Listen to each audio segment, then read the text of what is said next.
নমস্কার বন্ধুরা, সিরিয়ালের সাতকাহন চ্যানেলে আপনাদের স্বাগত জানাই। চলে এসেছি তারে ধরি ধরি মনে করি সাতকাহন নিয়ে। দেখা যাচ্ছে যে ওরা বলে দিল যে কাল পর্যন্ত, দাদুটাই বললো যে কাল পর্যন্ত পুঁথিটা ফিরিয়ে আনো, না হলে তোমাদেরকে এই বাড়িতে আমি থাকতে দেব না।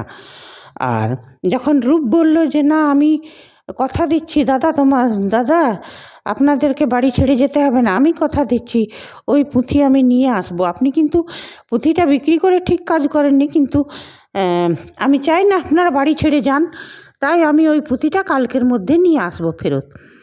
তখন বলছে গোরার মা, তুমি যে নিজে ছাড়া আর কাউকে নিয়ে ভাবে না সে আনবে পুঁথি ফেরত, হাসালে বলে চলে গেল। তখন ওর ছোটো কাকিমাটা মনে মনে ভাবছে যে রূপ যদি নিয়ে আসে পুঁথিটা ফেরত, তাহলে দিদি কি বলে সেটাই দেখার। হ্যাঁ, গোরার মা তো ক্ষমতালোভী, এটা তো ও জানেই, আর এটাই সত্যি। যাই হোক, তারপরে রূপ উপরে বিশাখা রূপ যাচ্ছে, বলছে বৌদি ভাই তুমি তো বললে, বিশাখা বলছে পুঁথিটা নিয়ে আসবে, তো তুমি কী করে নিয়ে আসবে? বলছে সে চিন্তা করতে হবে কেমন করে আনবো। বলছে দালালটার নম্বর নিয়ে ও তো ফোনে উঠাচ্ছে না, তুমি করবে কি করে? বলছে সে দেখতে হবে কেমন করে নিয়ে। তারপরে বলছে এই বিশাখা, কাল তোমাকে আমি, তখন মনে পড়ে গেল যে কালকে ভাই যখন ফ্যানটা চলছিল না, হঠাৎ হাওয়াটা উঠলো, তারপরে নুপুরের শব্দ, হ্যাঁ, তখন ও বলছে যে এই বিশাখা, তখন তুমি আমাকে করে পালিয়ে গেলে। বলছে কী করবো বৌদি ভাই, নুপুরের শব্দ, ওই ঝোড়া ওয়াট উঠে গেছিলো, আমার ভয় লাগছিল, ওই জন্যই পালিয়ে গেলাম।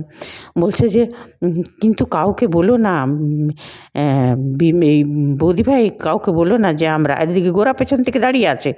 নিয়ে তখন বলছে এই বিশাখা, আমি না তোমার দাদাকে বলে ফেলেছি, আসলে ধরা পড়ে গেছি তোমার দাদার কাছে। নিয়ে পরে তখন গোরা বলছে ও তাহলে ওর প্লেনে তুইও সাথে ছিলি বিশাখা। বিশাখা তখন বলছে এই রে দাদা ভাই করে পালালো। তারপরে দেখা যাচ্ছে যে ওরা নিজের রুমে কথা বলছে। নিয়ে পরে গোরা ও বলছে কি করব, তখন কি করে, তুমি তো খুব বলে দিলে যে করব, পুঁথিটা ফেরত নিয়ে আসবো, কিন্তু কি করে ফেরত আনবে শুনি? তখন বলছে যে শোনো, হ্যাঁ সে একটা চিন্তা করা যাবে। আর এদিকে কুন্তলিনী ওদের আড় পেতে কথা শুনছে। কুন্তলিনী বলছে যে এই যদি পুঁথিটা ফেরত আনে, মনে মনে বলছে, তাহলে তো সবারই চোখে উঁচু হয়ে যাবে, তখন তো আরও মুশকিল, একে ঘর থেকে তাড়ানো, এমন কিছু করতে হবে যাতে ও পুঁথিটা না আনতে পারে, একে আটকাতে হবে। নিয়ে তারপরে এইটাই চিন্তা করছে। নিয়ে বলছে তুমি কি করবে? বলছে শোনো না, আমরা কি করব, ওই দালালটাকে না এনআরআই হয়ে ফোন করব যে আমরা এসব ডলারে কিনি বইগুলো এইসব। বলছে হ্যাঁ সেটা হতে পারে। নিয়ে তারপর বলছে যে ঠিক আছে এখন ঘুমাও। নিয়ে বলছে কি যে চলো না আমরা একটু বসে গল্প করি, দিতি বলছে গোরাকে। গোরা তো বলছে হে প্রভু, এই জিনিসটা তো আমি পারবো না, এ যেটা চাইছে সেটা তো আমার দ্বারাই হবে না।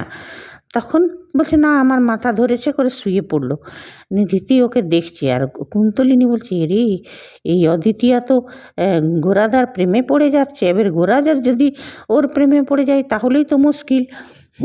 না আমাকে আটকাতে হবে, এইসব চিন্তা করতে লাগলো। তারপরে ওরা শুয়েছে, রাতের বেলা এখন খট করে দরজা খোলার আওয়াজ। তখন রূপ বলছে এত রাতে, দিতি এত রাতে কে রে বাবা? সদর দরজা খোলার আওয়াজ। যে রূপ যে আস্তে আস্তে ব্যালকনিতে দাঁড়িয়ে আছে, এদিকে দেখছে রাতের বেলায় কুন্তলিনী পা টিপেটে, কুন্তলিনী এখন গেছে ওই সাপুড়েদের কাছে, একটা বিশাল গোখরা কিনে নিয়ে এসছে দিতিকে মারবার জন্যে। বলছে আগেও অলৌকিক হয়েছিল, রূপ চলে গেছিল সাপের কামড়ে, এইবারও প্রভু অলৌকিক করবেন, এ চলে যাবে সাপের কামড়ে। নিয়ে একটা সাপকে কিনে আনলো কুন্তলিনী। নিয়ে পরে ওই সাপের যে ঝাঁপিটা আছে, ওই কি বলে ওইটাকে, হুড়পি, ওইটা হুড়পি বলে ওইটাকে, ওইটার ভিতরে সাপ রেখেছে, আর উপর তো ব্যাগে ভালো করে বেঁধেছে, আর ব্যাগে করে নিয়ে আসছে একটা সাপকে। নিয়ে তখন উপর থেকে রূপ দেখছে যে এত রাতে কুন্তলিনীকে কী করে, কুন্তলিনী যেমনি উপর এসছে তেমনি ধরেছে। বলছে এই তুমি এত রাতে কোথায় গেছিলে? কুন্তলিনী বলছে আমি যেখানে যাই তোমার কি? বলছে না তো আমার কি বললে তো চলবে না, এতটা তুমি সদর দরজা খুলে গেছিলে কোথায়, দেখি তোমার কান্দে কি।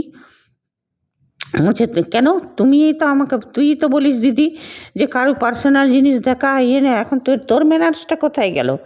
বলছে শুনো, তোমার এই আবুল তাবুল যা তা কথা তা আমি ভুলবার নয়, তবে হ্যাঁ এখন চেঁচামেচি হলে বা এমনিতেই অলরেডি দেরি হয়ে গেছে সবারই শুতে, এখন চেঁচামেচি করতে যাই তো সবাই জেগে যাবে, সেই জন্যে আমি ছেড়ে দিচ্ছি, তবে আমার নজর তোমার উপরেই আছে, তুমি ভালো কাজের জন্য যে যাওনি সেটা আমি বুঝতে পারছি। এই বলে চলে গেল। নিয়ে তারপর সকালবেলায় এখন কি হয়েছে, কুন্তলিনী আবার এসে নিয়ে ওদের ঘরে আড়ি পাচ্ছে, নিয়ে আর বলছে হ্যাঁ হ্যাঁ, তারপর কুন্তলিনী মনে মনে করছে যত করবি বলে নে, তার তোকে তো আজকেই আমি শেষ করব, নিয়ে তোর তো যাওয়া আমি বন্ধ করব। নিয়ে পরে ওরা এখন গোরা বলছে যে আচ্ছা এইবারে বলো কী করতে হবে। বলছে নম্বরটা তো আমি পেয়ে গেছি, তো শোনো ওরা রেডি হয়ে গেছে, বলছে চলো যেতে হবে, তো বলছে হ্যাঁ দাঁড়াও ওই দালালটার সঙ্গে কথা বলতে হবে। বলছে ওরা আন নম্বর দেখলে ওরা ফোন উঠায়, ওরা জানে। বলছে যে এখন দাদার নম্বরটাতে ফোন উঠাচ্ছে না, কিন্তু আমার নম্বরটাতে উঠাবে, ওরা ওরা জানে যে আমাদেরকে তো ওদেরকে বিজনেস করতে হবে, আর ওদের কাছে অমনি ফোন আসে। তো বললো ঠিক আছে, বলছে যে আমরা রাজস্থানী সেজে, বলছে তো কাল আমরা এনআরআই ছিলাম না, তখন বলছে এনআরআই অ্যাকশনের অল্প প্রবলেম হয়ে যেতে পারে, ধরা পড়ে যেতে পারি, রাজস্থানী সেজে। নিয়ে তারপরে আবার অদ্বিতীয়া বলছে ফোন করলো রাজস্থানী সেজে, খাম্মাগানি ভাইসা এমনি এমনি আমরা এখানে আসে তো আপনার সঙ্গে দেখা করতে চাই, জরুরি কাজ। তো বললো যে হ্যাঁ হ্যাঁ, তারপর বলছে কী কাজ আমার সঙ্গে। বলছে আপনি কোথায় আছেন। বলছে আমি তো নিজের দোকানে আছি। তো বলছে যে কী কাজ আমার সঙ্গে। তারপর গোরা রাজস্থানী সুরেই বললো যে আমরা এমনি একটু দেখা করতে চাই, ওই পুরনো পুঁথি পাথার আমরা রাজস্থান থেকে বলছি। বললো ঠিক আছে, আপনি আমার দোকানে কাল 1টা অবধি আমরা আছি, আসুন। দিয়ে তখন এরা বলছে চলো চলো চলো, এবারে তো আর এবারে তো মানে দেরি হয়ে যাবে, এখন যদি বেরোই তো আমরা 1টা তক ঠিক পৌঁছে যাব কলকাতায়। আর এদিকে কুন্তলিনী ওদের আড়ি পাতে শুনছে না, গোরার মা এসে কুন্তলিনীর কাঁধে হাত দিয়েছে, বলছে কি শুনছো, আড়ি পাচ্ছিলে। বলছে না না তালুই মা, আমি না ওদেরকে প্রসাদ দিতে এসছি। বলছে আচ্ছা প্রসাদ দিতে এসছো। নিয়ে তারপরে রূপ মানে দিতি আর গোরা বেরিয়েছে। তো বলছে এখন তোরা 7 সকালে কোথায় চললি। তখন ও বললো যে এমনি এমনি ব্যাপার, আমরা যাচ্ছি ওইখানেই। তখন বলছে কাজ হ্যাঁ, কুন্তলিনী এদিকে ভয় খাইয়ে দিচ্ছে যে ওরা ওই দালালটার সঙ্গে দেখা করতে যাচ্ছে, এখন যদি রূপ নিয়ে যাচ্ছে, মানে অদিতি রূপ দিদি নিয়ে যাচ্ছে, আর যদি গোরাদার কিছু বিপদ হয়, এইসব বলে ভয় খাওয়াচ্ছে যাতে ওদের যাওয়াটা আটকায়। তখন তারপরে ওরা যখন বেরিয়ে এসছে তখন বলছে তোরা কোথায় যাচ্ছিস। তখন বলছে দেখ, রূপকে বলছে দেখো রূপ, তোমার জন্যে যেমন আমার ছেলেটা না বিপদে পড়ে। বলছে না না সেরকম কিছু হবে না। নিয়ে ওরা চলে গেল। এদিকে সেজতি নিজের মাকে ফোন করছে, ওই ঘটনাটা বলছে, কেমন করে কোবলালো, কেমন করে চুরির কানের দুল কিনেছিল। সেই সময় এখন কুন্তলিনী ঘরে ঢুকেছে।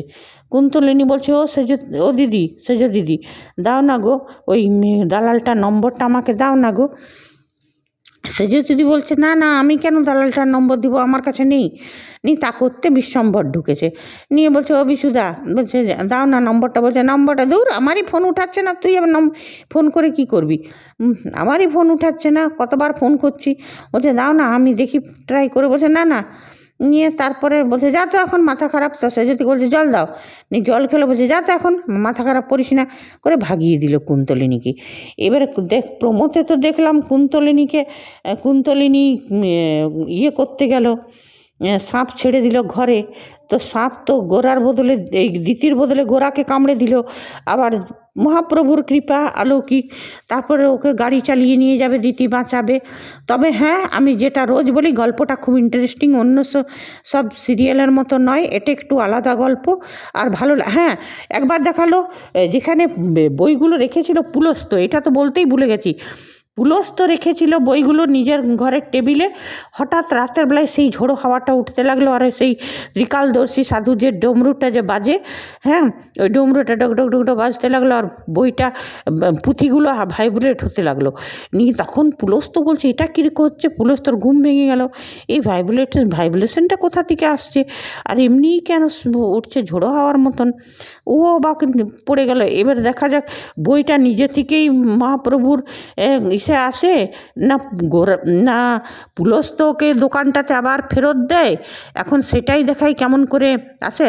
আর এদিকে সাপটা তো গোরাকে কামড়াবে, দিতি তো নিয়ে যে গোরাকে বাঁচিয়ে যাবে। কিন্তু হ্যাঁ, এত সব হওয়ার পরেও মেকার্সদের কাছে অনুরোধ করব, এইবারে যেমন কুন্তলিনীর শাস্তি, মানে কিছু শাস্তি হোক। কুন্তলিনী একদম যে বেঁচে বারবার শয়তানি করে, মানে কত বড় সাহস, রাতের বেলা অন্ধকারে যে সাপ কিনে নিয়ে এসছে, তারপরে আবার দিদির ঘরে ছেড়ে নিয়ে দিদিকে মারবার চেষ্টা। আর যেমন আগেবারে রূপকে যে সাপে কামড়াছিল, সেই দোষটাও ওর ঘাড়ে গিয়ে পড়ুক। আর তারপরে যেমন ওর কিছুটা শাস্তি তো হওয়ার দরকার। ঠিক আছে বন্ধুরা, আজ এতটাই। যদি আমার বলা আপনাদের ভালো লেগে থাকে, আমার সঙ্গে সহমত থাকেন, তো আপনারা কমেন্ট